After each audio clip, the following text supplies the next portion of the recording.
Hello again, welcome back. And following that fascinating talk by Emily Turton on diving the wrecks of Scapa Flow, Emily's back with us now to answer your questions. And to help with the questioning are two people closely involved with celebrating Scapa Flow 2022. One of them is David Hobbs, the naval historian who fascinated us last night with his account of naval communications and around line in particular in World War II. And then John Leith of Another Orkney Production steps out from behind the scenes to the fore. And John, the first question is yours. Right. Yes, Emily, your lots of interesting pictures and very nice pictures. Are they going to be available for people to see? You know, are they a book, a video, a website, anything of that ilk? Yes. Is the short answer. We're working on a photography book of the German fleet images, which we hope to have finished over the course of this next winter. But the war grave images are already out there for people to see. You can download the survey reports off our website, which I think we'll put the links in the comments here. So lots of words, but also lots of pictures if people want to have a look at what we did in more detail and a lot more pictures than we managed to show in the talk just now. And David? I think David's checking on something, so I'll go back to you, John, for a second one, and then David will come in with his. Yeah, talking about all these beautiful underwater images, how long does it take you to set up a shot like that? I mean, it could be a lot of work. It is a lot of work. The photographer, or the main photographer of the images you've just seen, is a very good friend of mine called Mario Tunkanen, and she's superb. But to photograph the wrecks in Scapa Flow, it's hard. One, they're massive, as we know, so the things we're trying to capture images of are just substantial, but also the underwater visibility and the light conditions are not favourable for that. If it was 100-metre vis, it would be quite easy. So we have to use a lot of extra lights to light something, and then to also give scale to that. And so sometimes a shot can take 30 minutes just to set up the lights before we then start taking the actual photograph, and then you take the lights away again. And the lights, some of the lights, if I'm carrying every light I own, and some of those shots we're using all of those, the lights weigh 35 kilos. So, yeah, it's a fair amount of light. Just before we go over to David, a question's just come in from a viewer who asks you, Emily, how much more of a challenge was it diving on HMS Hampshire than Vanguard or the Royal Oak, given, of course, that the Hampshire was in much deeper water? Yeah, the challenges are different. So the main challenges for Hampshire is exactly that. It's the depth and the geographic position. So one, it's far more weather dependent trying to be out in the Atlantic than it is trying to be in Scapa Flow. Hampshire's a smaller ship, and she's not spread out over 30,000 square meters like Vanguard is. So to photograph her, it's easier, and the visibility out there is much, much better. So in that regard, it was simpler, but we're working at double the depth, which makes it far more serious when something goes wrong when you're at 60 odd meters than when you're at 30 odd meters. So it's very much more team diving. They're shorter run times. We've got less time on the bottom for a lot longer time to come to the surface. So yes, we just didn't have as much time. And I suppose, the risks are proportionately greater because you're working at depth. I'll just bring in here a second question that's come in because it's so directly connected. And it goes back to something you said about HMS Hampshire when it was the first of your 3 dives on these war graves. You said it was technically the most difficult. And the questioner asks, if you were doing that again, would you change the order on which you dived on the ships? I think they're just very different approaches. So you approach a 60-meter wreck very differently to how you approach a project on a 30-metre wreck. The order was chosen because of the centenaries. So Hampshire was the first project because her centenary was a year earlier than Vanguard, and then earlier again than the 80th anniversary of the Royal Oak. So I'm not. If you took those anniversaries out of the way, I'm not sure actually. I'd just like to have a whole summer season to approach the Hampshire that I didn't have to work in. That would be easier. Now's the time when I bring David in. I think his question is about the seabed on Scapa Flow and what might be left over there today. Yes, there was so much deployed in Scapa Flow. Looking at that chart I put out yesterday, the nets, the controlled minefields, the indicator loops, all sorts of stuff on the bottom. Do you come across anything else in your dives other than the wrecks? Yeah, it's a really good question, David. We do. There's not a huge amount I've come across around the actual German ships, but Vanguard's covered in the U-boat netting that was then put in after, at the beginning of World War II. So as I understand, and you'll be able to correct me if I'm wrong, to reinforce Scapa Flow after the loss of the Royal Oak, instead of just the U-boat netting at the entrances, we then had U-boat netting pens that the ships came in and anchored within. Is that correct? Yes. You'll keep me right there. And that is strewn all over the site of Vanguard, and there's mooring buoys everywhere. And there's been dummy torpedoes found by a lot of seabed research done by Kevin Heath at Sula Diving, because there was a torpedo test run area across the middle of Scapa Flow. So there's lots of stuff. There's mooring buoys, there's other anchors that are in random places that you think, is that off this ship? Is that off that ship? So there's a lot of smaller stuff down there that you only find either by coming across it as you're swimming or by doing this remote survey, seabed survey work with side scan sonar and such like. When the war ended, I gather it was considered, rather than go to the faff and expense of recovering the nets, which had no immediate value, a lot of them, they just shot holes in the buoys and sank them. Exactly. Yeah. There's we surveyed a huge area of the seabed around Vanguard when we approached that survey, or Kevin Heath did with Sula Diving, as I just mentioned, to get a whole idea of the scale of the debris for the wreck. But it's littered with the mooring buoys, and as you said, when you come across the steel buoys for those for the U-boat nets, they've just got holes in them, and then crumbled piles of the U-boat netting interspersed with the pipelines for Flotter Oil Terminal. So there's a lot of that material all over the place. Okay. Well, following on from that, if I may, Harry, when I was at Dartmouth, some of my colleagues trained as shallow water divers.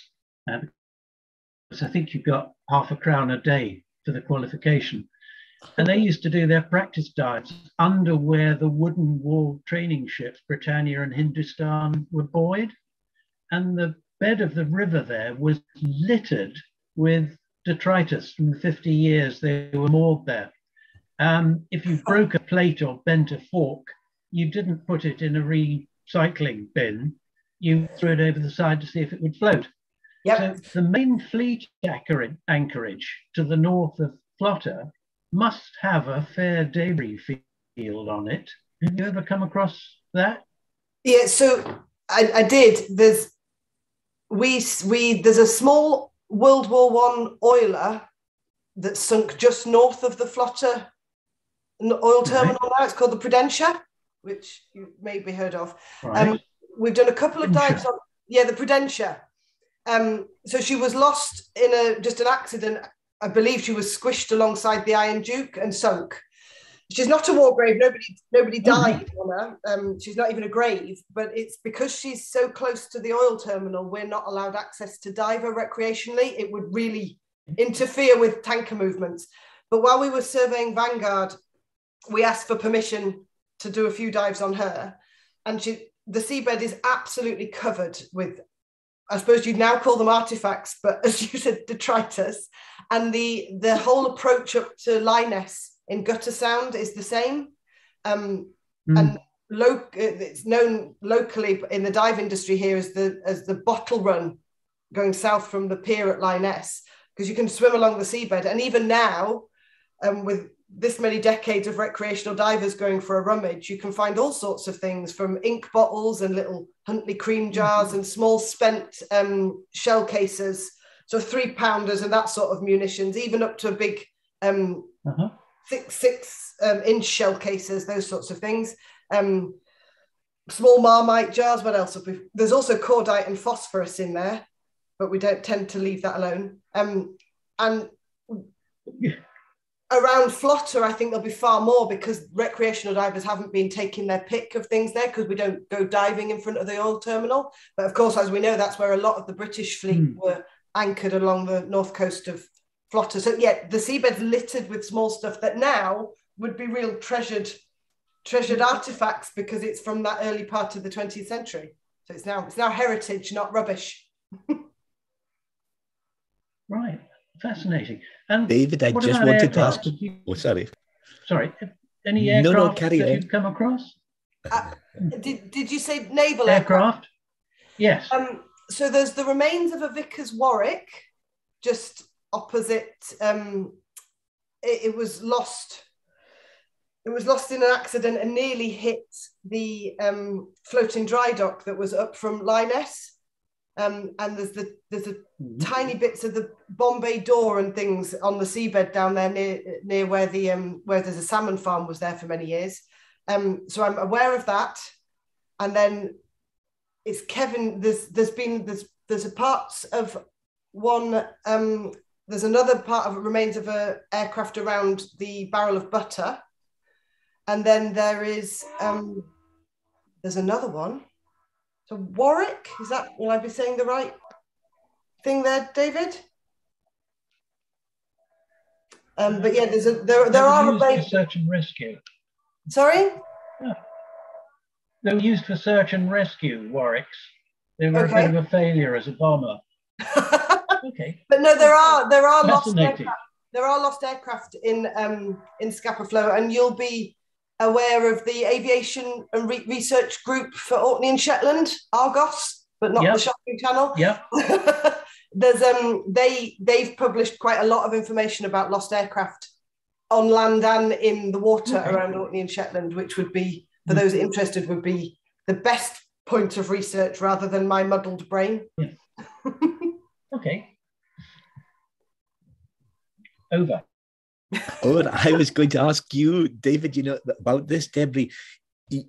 You'll really be able to follow the chain, I guess, because you spoke last night about the way in which supplies were brought up from the south. They were transferred to Lyoness. They were taken out to the ships. So you could imagine the different phases that, say, a kitchen plate or a kitchen fork, would go through before it eventually ends up on a ship and gets broken. And the final step then is when Emily's diving and she finds it in the water. Yes. Yes. I mean, you don't think of those as being a very big deal, but the British Pacific Fleet in 6 months of 1945 got through 250,000 teaspoons. And you have to ask, what on earth did they do with them? But so, yes, an equivalent number must have gone at least every year to Scapa Flow. And Emily, I was going to ask you about, does anybody ever come across with find something consumable? Why I ask that is, years ago, I heard a wonderful story about two men whose job it was in the Second World War to guard the Derflinger, which was upside down, and they had to stay in a kind of hut structure on the Derflinger. And one of them was quite an explorer, so managed to get into the Derflinger, and they found there was actually the equivalent of a wine cellar there. Now, the man who told me this story, I should say, was lifelong TT. But, oh, no! But he obviously enjoyed the story from his friend. Well, I just wondered, I guess probably anyone who finds things like that tends not to talk about it at the time, but I just wondered, does anybody ever, or have you heard of anybody ever coming up with something, rather wonderful, like a bottle of vintage wine, or even a jar of vintage Marmite? So I've only found things that are empty, unfortunately, underwater. And of course, the German fleet and then the war graves are protected, so we wouldn't be bringing anything up. But there are, even still around the German fleet, and one of the wrecks in particular, there are broken wine bottles that you can trace coming out of the stern of the wreck. And they're that skinny, tall traditional German wine bottle shape. But I've never found a full one. On the Royal Oak has quite a lot of artifacts. Well, again, it's just personal bits and pieces. We'd now call them artifacts, but even down to little shaving sticks. So if you imagine a traditional shaving set with shaving foam and a shaving stick, there's even things like that. There's Chinese soup spoons. There's lots and lots of crockery and glass, but I've not found anything that you could actually once upon a time put in your mouth and consume. I also, the questions just come in about your dive boat. Now I'm going to try pronouncing it. Is it Huskian? It is, yep. It is, right. In that case, the Huskian was designed for use in Scapa Flow. And the listener wondered, and I was wondering too, about what special particular features in its design. And the listener also asks, what does the name mean? So we designed a purpose-built dive boat, and we just happened to work in Scapa Flow. So I think she would work well wherever we chose to take her, but unless the German fleet come with us, we'll probably stay here. So it's just, we wanted a big stable platform that was really easy to work through when you're trying to put all that dive kit on. So we were just lucky enough to get the opportunity to design one from the keel up. So that's Huskian. But because we were building a boat rather than converting an old one, we thought we should give her an Orcadian name. Now, I think I've chosen the most obscure Orcadian word I could possibly find, because nobody seems to have heard of it before. But I just chose it out of one of the Orkney word books as a word I liked and thought would work. But it means strength. So there you go. It's an Orkney word that means strength.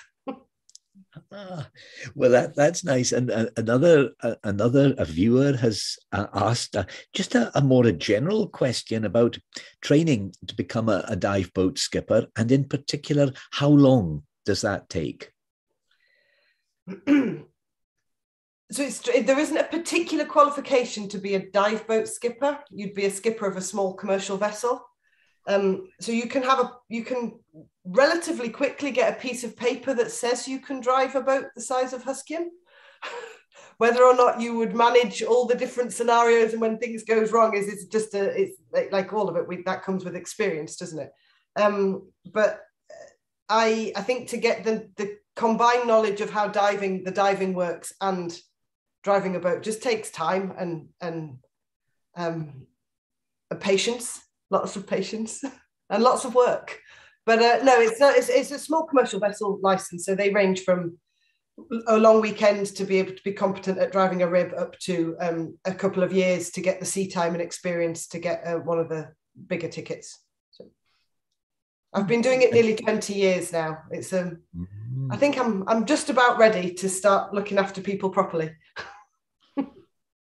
Well, John's got a question about training and learning, and also he asks, well, John, I'll put it to you. Yeah, I can do me. I'm asking. Emily, I was a recreational diver for a wee while in my youth, and I was just wondering what difference there is in just being a plain ordinary throw yourself in the water type diver and having to actually be careful of what you're doing. An archaeological diver, as it were. I think the biggest development, maybe since you were doing lots of diving, we were talking about that the other day, John, is the use of closed circuit rebreathers. So instead of putting on a scuba tank and breathing in and then breathing out the air and swimming around, the closed circuit systems contain all of that gas, so we don't make any bubbles. that allows us two things. We can stay down longer because we're not breathing out. We're reusing the air and just getting rid of the carbon dioxide rather than breathing it out with each breath and therefore emptying the tanks faster. And it also means we're not making any of that, we're not disturbing anything with that exhaled air. So this was incredibly important on Royal Oak, not as important on Vanguard, which is far more spread out. But the Royal Oak, as you can see from the images we just showed, is sitting at a sort of 45-degree angle. Now, while we didn't go inside any of the ship, you could be underneath that propped up deck, and at some points nearly 30 meters underneath it. So if we were exhaling air, we would have disturbed quite a lot of stuff that's above us. But we don't do that with the rebreathers. So we would favour a team of divers that were on rebreathers so that we disturb as little as possible. And then of course you need to make sure that your buoyancy control and your situational awareness of the space you inhabit in the water is as good as it possibly can be, so that we're not disturbing anything unnecessarily. If you're taking that archaeological approach, to pick something up, there's TV remote in my hand, and then put it back down isn't okay. Because you probably put it back down somewhere different. And I talked a little bit about that. When if you're seeing a pair of shoe soles on the wreck, that's most probably where a sailor lay 80 years ago or 100 years ago. So it's just about taking that professional approach to look and document, but not to touch. So it's I think it's just a bit of extra training. It's like, I wouldn't think I could be a figure skater because I've done a few weekends at an ice rink. The buoyancy issue right now, because I know as a sports diver, keeping and controlling your buoyancy, you did your best, but if you just put your hand on the bottom and pulled yourself along, it was no big issue. But but that could be a big issue on something really fragile. Exactly. So I think that's the difference. It's just you take a professional and very experienced team with you that are very conscious of the space they inhabit underwater. It's not particularly difficult when you're working at that level, but that was the approach. We wanted to look, document, and not touch. Thank you. That's okay. Is there a depth limit for a rebreathing system?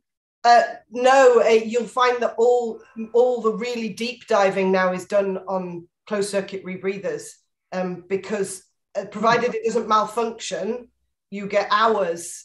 You get the life of the carbon dioxide scrubber, which can be up to 6 hours. So essentially, you could be in the water for 6 hours. So you could be doing a 100-meter dive quite easily if you're qualified and competent to be at 100 meters. I remember when I was diving without it, you see something exciting, and your breath goes up and you think, oh heck, I've nearly used all my air, I better go back up. Yeah, that just doesn't happen with the rebreather. You can breathe in and out as much as you like until you've used up all the carbon dioxide scrubber or run out of the oxygen. It's just an electronic brain that mixes the right gas for you, right, and takes away the carbon dioxide. It sounds more complicated than it is. That's a fascinating thing right now. Just a general question, and I can put it to John as well as you, Emily, and it's about diving. Now, I'm a non-diver, but who always rather watched the diving films and heard the diving stories and saw the diving photos and rather wished I could have done it. What do you think is the biggest difficulty that stops people taking up diving? And then the second part of the question is, what is the really best thing about it? So the first is the difficulty, and then the second, the best thing. And Emily first, and then John. Fear and opportunity are probably the things that put people off most. It would all be fine if we could breathe underwater, but I suppose it might be the same sort of fear as whether you'd be willing to jump out of an aeroplane. So, and I think it's not a cheap sport to pursue, or hobby to pursue, but the silence and the weightlessness and the adventure is, I think, the bit for me. And then the history, to actually be able to explore a completely different world that I would never have ever been interested in if it wasn't for combining it with the diving. I mean, I'm in awe of people like David and their vast knowledge, but it's come at that from a different route to be interested in that. But for me, it was the underwater world, and then to understand what I was seeing that got me hooked in this era of history. So yeah, adventure, exploration, silence, and just that feeling of being able to float around in a completely alien environment is amazing. John. Top that, John. I don't think I quite top that, really. But what did it for me, it was, the thing that was restricting people, some people I've spoken to, is they felt it was very claustrophobic, having a mask on and things like that. I found the exact opposite. It kind of opened up more. You can move about in 3 dimensions instead of just the 2 that you walk about. Mm. And I tended to do shallower dives, because when you go to the beach, you see the little life there that's in the tidal area that gets exposed to the tide. So the next step is you go out and you see the different life forms that inhabit the thing, just that don't get exposed during low tide and such like, and just, you know, the different wildlife, and I just found all that fascinating. Just what lives where and all that kind of thing. It's most interesting, and I've got one final question, in fact, and it's for both Emily and David. It's very, very general one. It's just that you both go deep into the past. Emily finds the artifacts in the seabed, studies the map, studies the history. David very much looks at the detail. So in a way, it's like another world you see out of the past. If you were asked what single message almost, or what single picture, or what single aspect of the past that you most learned, I just wonder what you might say.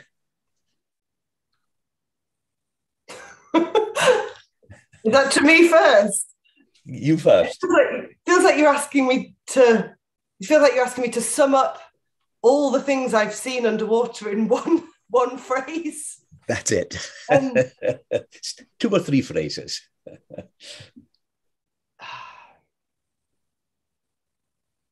I think that with the shipwreck diving, it's very obvious that humans are capable of incredible things, and from an engineering perspective, whether that was a good thing or a bad thing. I mean, the motivation is obviously one of power, but it's incredible architecture. I don't know. It's a fascinating world to see how nature's taking over a world of naval architecture that was, I suppose, designed to kill people. But I tend to ignore that side of things and be fascinated by the engineering rather than and the history of that engineering rather than the political reasons for why those ships are now on the seabed. I don't know. I'd be really interested to hear what David thinks. There is another side to the coin. They're not designed to kill. They're designed to deter other people from an act of aggression, which is a rather more positive way of putting it.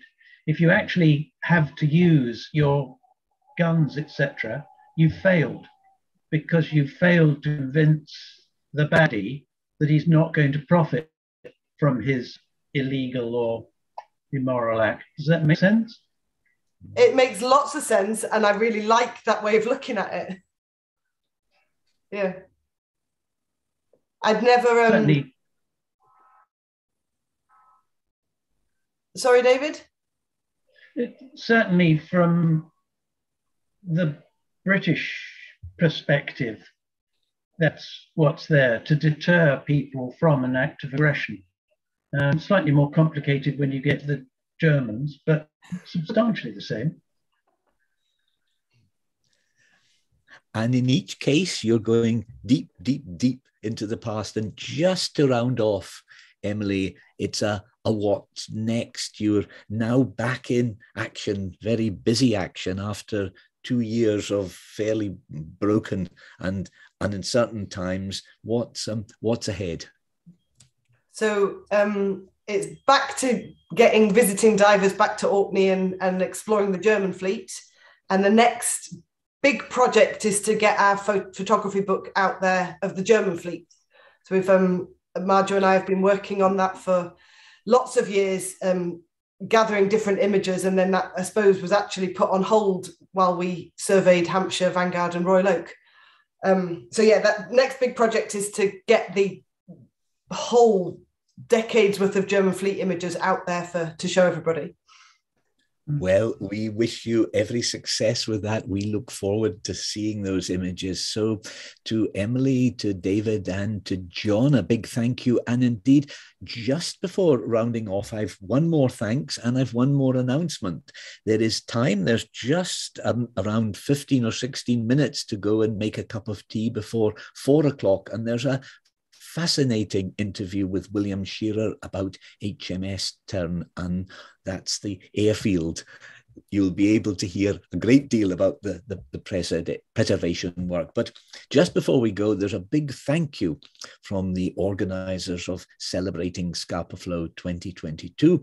They say thank you for watching. Special thanks to the speakers Ian Brown, Commander David Hobbs, William Shearer and Emily Turton. And they say look out for Orkney Aviation Festival online on the 8th and the 9th of September. And they add, don't forget to follow events on the Orkney International Science Festival YouTube channel, which has Science Festival events, Aviation Festival events, and these very fascinating and enjoyable accounts of celebrating Scapa Flow. So from everyone here, to you all, a big thank you again, and bye for now. Emily, thank you. That was fascinating. Thank you for having me. Thank you for answering our questions.